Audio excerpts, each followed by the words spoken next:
تخيل كده صورك القديمه ومشاريع تخرجك وملفات الشغل اللي خدت منك شهور عشان تجهزها، وكل ده متخزن على حاجه صغيره اسمها الهارد ديسك. حاجه لو باظت فجاه هتحس انك فقدت جزء من حياتك حرفيا. والموضوع مش خيال ولا بعيد، اي واحد فينا معرض ان الهارد بتاعه يتلف في اي وقت، او ممكن يكون عندك HDD قديم ومع الوقت سرعته تبدا تبطأ، او انك تسمع اصوات غريبه منه، او فجاه تلاقي الجهاز اصلا مش عايز يقلع. ممكن تكون لسه شاري SSD جديده وعايز تنقل عليها الويندوز عشان الجهاز يبقى اسرع، بس مش عايز تعيد تسطيب البرامج من الاول. والمشكله الاكبر اننا بنكون في الغالب مش بنكون مستعدين اطلاقا. تلاقي نفسك فجاه في موقف صعب محتاج ملفاتك على طول والجهاز اصلا مش راضي يفتح، وتبدا بقى تلف على مراكز الصيانه او تدور على طرق بديله على النت، وتلاقي بقى الحلول يا معقده جدا يا اما بقى اصلا مش مضمونه، او اسوأ حاجه بقى انها تضيع بياناتك بالكامل. السؤال هنا بقى، ليه نستنى الكارثه لما تحصل عشان نتحرك؟ ليه ما بنبقاش مجهزين نفسنا من الاول؟ الموضوع مش محتاج عبقريه ولا خبره كبيره، الموضوع محتاج اداه واحده بس تخليك مطمن وممكن تنقلها او تسترجعها في اي وقت. وهنا بقى بيجي دور بطل الفيديو بتاعنا النهارده، وهو برنامج ايزياس ديسك كوبي. والبرنامج ده معمول مخصوص عشان يحل كل المشاكل اللي لسه متكلمين عنها، سواء بقى نقل النظام من هارد قديم لهارد جديد، او لو عايز تعمل نسخه كامله من الهارد بتاعك كباك اب عشان بقى لو عوزته تستخدمه في اي وقت او حصل حاجه لا قدر الله تقدر تسترجعه تاني، او حتى تنسخ بارتيشن واحد بس. والاداه دي بتخليك في امان وبتديك راحه بال وبتخلي جهازك دايما جاهز. في الفيديو ده مش بس هنتكلم عن الناحيه النظريه في البرنامج، لا ده انا كمان هوريكم تستخدموه ازاي خطوه بخطوه، وهنشوف مع بعض تجربه حقيقيه على جهاز انا ونشوف الفرق قبل وبعد. وكمان هنتكلم عن المميزات اللي بتخليه مختلف عن اي برنامج تاني. يعني باختصار لو عايز تحافظ على ملفاتك ونظامك وتبقى مستعد لاي ظرف فتابع معايا الفيديو للنهايه وما تفوتش اي دقيقه من الفيديو. وضروري جدا تحمل الاداه من اللينك اللي انا سايبه لك في الوصف عشان تتابع الشرح معايا خطوه بخطوه. ويلا بينا نخش على الشرح على طول. في البدايه كده دي واجهه البرنامج اول ما تفتح اللينك اللي انا سايبه لك في وصف الفيديو ده، ودي واجهه طبعا الاداه اللي احنا هنستخدمها في فيديو النهارده وهي اداه ديسك كوبي. وطبعا هنا لو عايز تتصفح منتجات اكتر وادوات اكتر من شركه ايزاس هتلاقي هنا كل الادوات اللي هم منزلينها، وحرفيا ادوات جامده جدا وهتساعدك كمان في استخدام الجهاز بتاعك. اداه ديسك كوبي بتدعم ويندوز 7 و8 و10 و11، يعني حتى لو الويندوز بتاعك قديم وعايز تحدث الهارد او كده مش هيبقى عندك اي مشكله. ولو نزلنا كمان لتحت شويه هنلاقي انك ايه الحاجات اللي تقدر تعملها بالديسك كوبي اللي من شركه ايزاس. عندك اول حاجه لو انت جبت هارد جديد اسكان بقى SSD او حتى طورت في مساحه الهارد وعايز بقى تنقل عليه الداتا اسكان بقى الويندوز او صور او فيديوهات او اللي انت عايزه، تقدر عن طريقه تستخدم الاداه دي وهينقل لك الملفات بكل سهوله، وهنشوف في الشرح التفصيلي بل فكمل معايا الفيديو. او انك مثلا جبت SSD جديده وعايز تنقل عليها الويندوز بس هتنقل عليها الويندوز بس، تقدر من خلال برضو برنامج ديسك كوبي من شركه ايزاس. او لو مثلا عندك درايفرات عايز تنقلها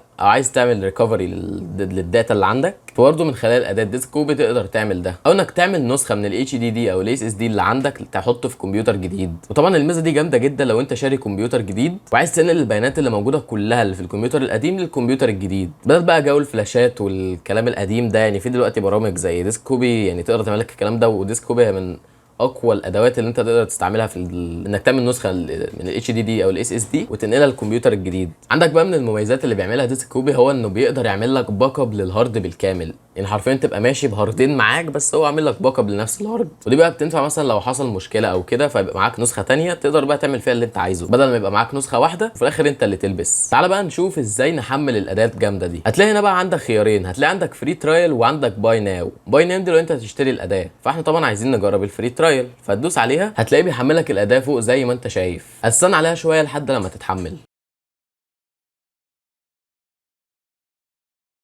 وزي ما انت شايف كده الاداه اتحملت. تعالى بقى نفتحها، هتدوس عليها كليك عادي هتحملها زي اي برنامج، هتقول له يس. وزي ما انت شايف هتلاقي الاداه بتتسطب قدام عينك زي ما انت شايف. طبعا انت بتستنى بس شويه وهتلاقي زي ما انت شايف كده الاداه اتفعلت وظهرت قدامك. وزي ما انت شايف دي كده بالنسبه للاداه لما اول ما تفتح. وزي ما انت شايف برده الاداه عرضت لك كل الهاردات اللي موجوده على الجهاز. يعني لو دخلنا على زيس بي سي وشفنا الهاردات اللي موجوده هتلاقي ان السي ده هو اللي عليه الويندوز واللي هو مساحته حوالي 476 جيجا اللي هو طبعا 500، وده اللي هو اللي انا مسطب عليه الويندوز والبرامج الاساسيه. وعندك الهارد الثاني اللي هو نيو فوليوم دي اللي هو بارتيشن دي، وده اللي هو حوالي 931 تيرا اللي هو 931 جيجا اللي هو حوالي 1 تيرا، وده الهارد اللي انا سايب عليه الالعاب والصور والكلام ده. وهتلاقي ده انا كده كنت عامله ده ملهوش علاقه. وهتلاقي الهارد ده اللي هو هارد بارتيشن الاف وده اللي هو حوالي 600 جيجا، وده اللي هجرب معاكم النهارده اللي انا انقل الويندوز من السي دي للاف دي، وهنشوف فعلا البرنامج ده قد ايه هو جامد. لو رجعنا بقى للبرنامج هنلاقي ان هو قاري كل الهاردات دي، قاري ان الديسك 0 ده هو اللي هو ال 600 جيجا اللي هو البارتيشن الاف، والديسك 1 ده اللي هو البارتيشن الدي اللي هو ال1 تيرا، وقاري برده بتاع الويندوز اللي هو الاس اس دي اللي هو ال 500 جيجا، حتى هتلاقيه مكتوب جنبه ليكسر اس اس دي انفيامي 512 جيجا، فهو قاري كل الهاردات مظبوط بشكل دقيق جدا. تعالى بقى نشوف القوائم اللي على جنب البرنامج. عندك اول حاجه طبعا اول ما تحمل البرنامج مش هتلاقيه برو، اول ما تحمل البرنامج هتلاقيه ديمو. دي معناها ان انت مش مفعل النسخه. طبعا انا معايا النسخه وانا فعلتها. طب هتقولي دلوقتي انا اشترك ازاي؟ هقول لك ان شركه ايزاس عامله باقات عشان تشترك في ديسك كوبي. لو دوست على باي ناو هتلاقيهم مقسمين لك الباقات ل3 باقات. عندك اول باقه وهي الباقه الشهريه، والباقه الشهريه دي ب 19.90 دولار، ودي بتدفعها طبعا كل شهر، وكل الباقات دي تقدر بتتجدد اوتوماتيك او انك تقدر تلغيها في اي وقت. والباقه دي بتديك لايسنس الكمبيوتر واحد، وبتديك شهر مجانا لكل التطويرات. اما بقى تاني باقه وهي الباقه السنويه. الباقه السنويه دي ب 39 دولار و90 سنت، وبتدفعها كل سنه، ودي بتديك برضو لايسنس واحده للكمبيوتر واحد، وبتفتح لك كل الخواص اللي في الديسك كوبي لمده سنه ببلاش. عندك بقى اخر باقه وهي باقه مدى الحياه. باقه مدى الحياه دي ب 59.90 سنت، دي بقى بتفتح لك كل ادوات البرنامج لما لا نهايه، يعني حرفيا طول ما انت مفعل الحساب هو معاك الادوات دي لما لا نهايه ومش هتخلص، بس برضو بتسمح لك تستخدمها اللايسنس واحده في كمبيوتر واحد. تعال بقى نشوف ايه مميزات كل باقه. لو نزلنا لتحت اقفل دي بس، لو نزلنا لتحت كده شويه انزل كمان كمان كمان كمان كمان هتلاقي بيقول لك تفاصيل. عندك دي بقى باقه اسمها باقه البرو. باقه البرو دي بتديك ايه؟ اول حاجه بتسمح لك انك تعمل سيكتور ليفل كلوننج، وانك تعمل نسخ لكل الملفات اللي موجوده بالظبط، او انك تصغر او تكبر الحجم البارتيشن بتاعك وانت بتنسخ الملفات. والباقه دي كمان بتدعم كل اصدارات الويندوز. عندك بقى ويندوز 10 ويندوز 11 ويندوز 8 ويندوز 8.1 ويندوز 7 وفيستا واكس بي، يعني حرفيا مش حارمينك من حاجه. ده كده بالنسبه لباقه البرو اللي هي ب 19.90 دولار. اما بقى باقه التكنيكال اللي هي ب 89 دولار، دي بقى بتفتح لك كل المزايا اللي انا لسه قايل لك عليها دي دلوقتي بمقابل بس 89 دولار، يعني حرفيا هم مروقين عليك. تعال بقى نكمل في شرح البرنامج. عندك بقى لما بتفتح البرنامج 5 قوائم رئيسيه للبرنامج. عندك اول قائمه وهي اللي بتبقى واقفين عليها في بدايه البرنامج، وهي قائمه الديسك مود. قائمه الديسك مود دي باختصار انك بتنقل اي حاجه، يعني انت حرفيا مثلا يعني انا عايز مثلا، تعالوا نفتح كده الزيس بي سي، انا عايز مثلا انقل كل اللي مثلا في السي في الاف، هنقله كله. ان شاء الله بقى في ويندوز ما فيهوش ويندوز، هو هينقل كل اللي في السي. يعني شايفين مثلا هو متبقي 50 جيجا، هو هينقل بقى اللي مستهلك ده كله هينقله في الاف هنا كله بقى بكل الملفات، مش هيسيب ميجا موجوده. ده بس ملحوظه، لازم الهارد اللي هتنقل عليه الحاجه تبقى مساحته اكبر من اللي كان محطوط عليه الحاجه. يعني ما ينفعش يبقى ده مثلا 500 جيجا انا انقل على الهارد مثلا 500 جيجا بالظبط او اقل، ده مش هينفع. العمليه هتبوظ وانت هتبوظ كده فاهم الحاجه، هتبوظ الحاجه اللي هتنقل عليها، في ملفات ممكن تبوظ او تكراش. خليك في الامان احسن، يبقى في 50 جيجا زياده عن الهارد اللي انت هتنقل عليه عشان تكون في الامان بس.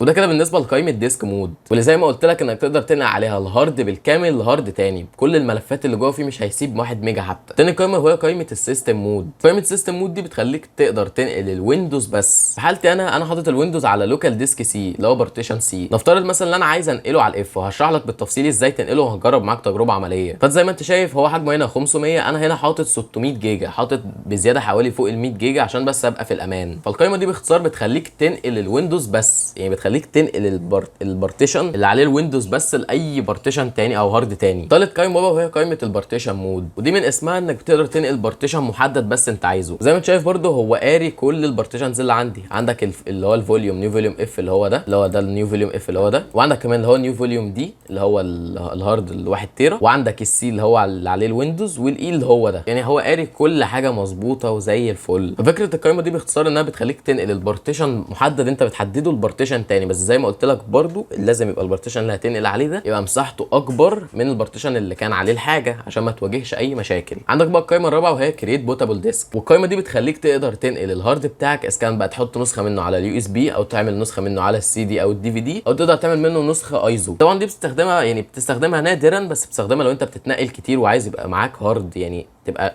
شايل هارد معاك، يعني ما تقلقش مثلا، او بتنقل كتير فانت بتحتاج هارد عليه مثلا لو انت مونتير، فمثلا في مؤثرات صوتيه، في باك جراوند، في مش عارف ايه، يعني ما تقعدش تحملها وبتاع، انت بتاخد الهارد معاك على طول. عندك بقى القائمه الاخيره وهي باتش مود، ودي يعني مش هنستخدمها كتير، احنا الاساسي الاربع قوائم اللي انا لسه شارحهم لك دول. تعالى بقى نعمل تجربه عمليه. انا دلوقتي عايز انقل بارتيشن السي اللي هو 500 جيجا اللي هو ظاهر في البرنامج اللي هو ديسك 2، وعايز انقله للبارتيشن اف اللي هو ال 600 جيجا اللي هو ظاهر في البرنامج بديسك 0. هنعمل ده ازاي؟ طبعا انا دلوقتي عايز انقل الهارد كله، يعني مش عايز انقل الويندوز بس، انا عايز انقل الهارد كله، والبارتيشن سي ده عليه الويندوز وكام برنامج. اول حاجه بتحدد الهارد اللي انت عايز تنقل منه الحاجه. حالتي انا هختار بارتيشن سي اللي هو هنقل منه الحاجه، اللي هو مكتوب في البرنامج ديسك 2. زي ما انت شايف هدوس نيكست، بيقول لي اختار بيقول لي اختار البارتيشن او الهارد اللي انت عايز تنقل عليه الحاجه بقى. طبعا انا في حالتي دي اللي هو البارتيشن الاف، طبعا في حالتي دي هو الديسك 0. فندوس نيكست. زي ما انت شايف جاب لنا الاثنين بارتيشنز اللي احنا حددناهم فوق بعض. اللي فوق ده البارتيشن اللي انت هتنقل منه الحاجه، اللي معمول بالازرق ده، اللي هو زي ما انت شايف ال 476 جيجا، اللي هو ده اللي هو البارتيشن سي اللي انا عايز انقل منه الحاجه. هتلاقي تحتيه البارتيشن اللي انت هتنقل عليه الحاجه، هتلاقيه باللون الاخضر اللي هو عندي بارتيشن اف، وده طبعا زي ما انت شايف حجمه 600 جيجا. تعال بقى مثلا نجرب، هندوس بروسيد. هنا بيقول لك انك تتاكد ان كل الحاجه اللي انت معموله التارجت ديسك معموله صح، عشان الحاجه اللي عليها تتمسح عشان ينقل عليه الحاجه الثانيه. فتمام انا اتاكدت وهدوس كونتينيو. وطبعا هتستنى شويه لحد لما البرنامج يتحمل وينقل كل حاجه بشكل مظبوط. هيقعد شويه، هيقعد حوالي ربع او تلت ساعه. فانت سيب الجهاز وسيبه براحته يعمل اللي هو عايزه، وهيظبط لك الكلام يعني.